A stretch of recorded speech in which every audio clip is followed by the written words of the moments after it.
बिस्मिल्लाहिर्रहमानिर्रहीम। शुरू करता हूँ अल्लाह के पाक नाम से जो बड़ा मेहरबान निहायत रहम वाला है। आज हम आपको सूरतुल फातिहा की बाकी जो आयत बच गई हैं उनका तर्जमा और तफसीर बताएंगे। तो आज की वीडियो कुछ लंबी हो सकती है, आप दोस्तों से ये भी गुजारिश है कि हमारे साथ जुड़े रहें। तो आइए चलते हैं आज के टॉपिक की तरफ।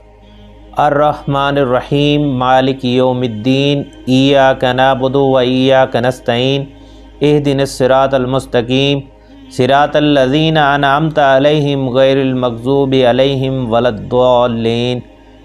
सूरतुल फातिहा की ये जो पहली आयत का तर्जमा हम आपको पहली वीडियो के अंदर बता चुके हैं। बाकी इन तमाम आयत का तर्जमा और तफसीर हम आपको सुनाते हैं। तो सबसे पहले अर्रहमानुर्रहीम का तर्जुमा, बड़ा मेहरबान निहायत रहम वाला है। उसके बाद जो मौलाना मौदूदी रहमतुल्लाह अलैह ने इसकी तफसीर की है वो कुछ यूँ है। इंसान का खासा ये है कि जब कोई चीज़ उसकी निगाह में बहुत ज़्यादा होती है तो वो मुबालगा के सीगों में इसको बयान करता है, और अगर एक मुबालगा का लफ्ज़ बोलकर वो महसूस करता है कि इस शय की फरवानी का हक़ अदा नहीं हुआ तो फिर वो इसी मानी का एक और लफ्ज़ बोलता है ताकि वो कमी पूरी हो जाए जो उसके नज़दीक मुबालगा में रह गई है। अल्लाह की तारीफ़ में रहमान का लफ्ज़ इस्तेमाल करने के बाद फिर भी रहीम का इजाफ़ा करने में यही नुक्ता पोशीदा है। रहमान अरबी ज़बान में बड़े मुबालगा का सीगा है, लेकिन खुदा की रहमत और मेहरबानी अपनी मखलूक पर इतनी ज़्यादा है, इस कदर वसी है, ऐसी बेहदो हिसाब है कि उसके बयान में बड़े से बड़ा मुबालगा का लफ्ज़ बोलकर भी जी नहीं भरता। इसलिए इसकी फरमानी का हक़ अदा करने के लिए फिर रहीम का लफ्ज़ मज़ीद इस्तेमाल किया गया। इसकी मिसाल ऐसी है जैसे हम किसी शख्स की फ़ियाज़ी को बयान करें। सखी का लफ्ज़ बोलकर जब तशनगी महसूस करते हैं तो इस पर दाता का इजाफ़ा करते हैं। रंग की तारीफ़ में जब गोरे का लफ्ज़ काफ़ी नहीं होता तो उस पर चिट्टे का लफ्ज़ और बढ़ा देते हैं। दराजी कद के ज़िक्र में जब लंबा कहने से तसल्ली नहीं होती तो उसके बाद तड़ंगा भी कहते हैं। ये मौलाना मौदूदी रहमतुल्लाह अलैह ने इस अर्रहमानुर्रहीम की तफसीर बयान की है। इसके अलावा और मौलाना ने भी इसकी तफसीर बयान की है, लेकिन हम आपको मौलाना मौदूदी रहमतुल्लाह अलैह की तफसीर बता रहे हैं। उसके बाद मालिकी यौमिद्दीन का तर्जुमा, जो रोज़ जज़ा का मालिक है। इसकी जो तफसीर है मौलाना मौदूदी ने की है वो कुछ यूँ है, यानी उस दिन का मालिक जबकि तमाम अगली पिछली नस्लों को जमा करके उनके कारनामाए ज़िंदगी का हिसाब लिया जाएगा और हर इंसान को उसके अमल का पूरा पूरा सिला और बदला मिल जाएगा।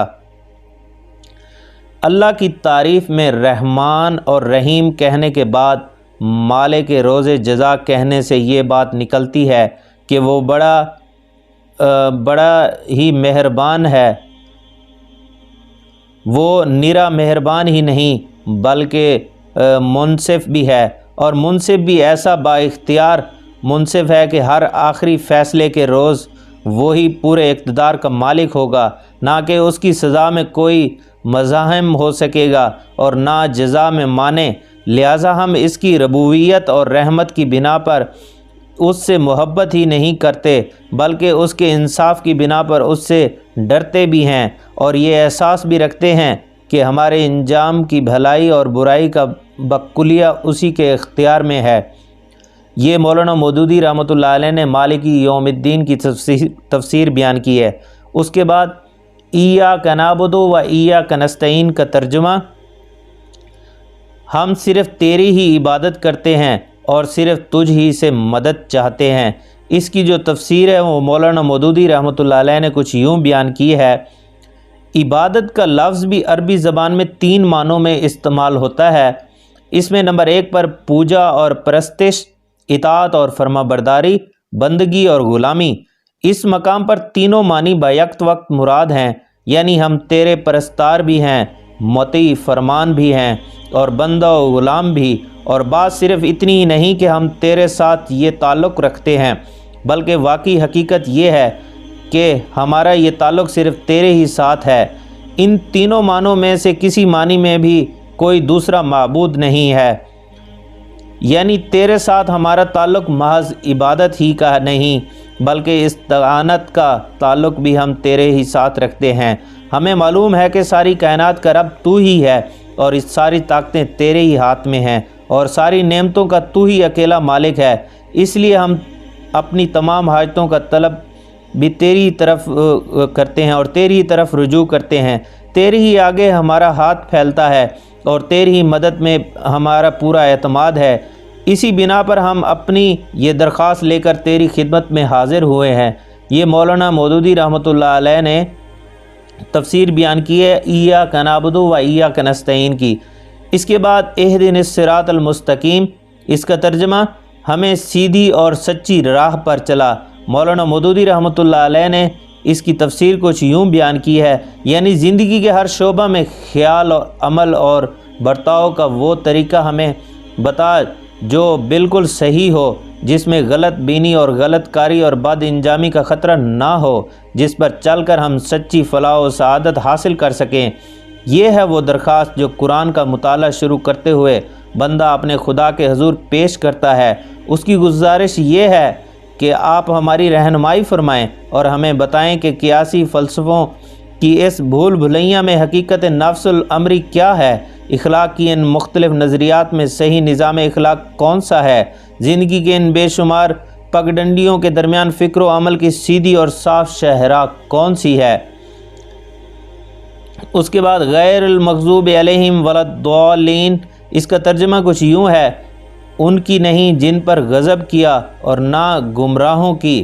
اس کی تفسیر کچھ یوں ہے، یعنی انعام پانے والوں سے ہماری مراد وہ لوگ نہیں ہیں جو بظاہر عارضی طور پر تیری دینوی نعمتوں سے سرفراز تو ہوتے ہیں، مگر دراصل وہ تیرے غضب کے مستحق ہوا کرتے ہیں اور اپنی فلاح و سعادت کی راہ گم کیے ہوتے ہیں۔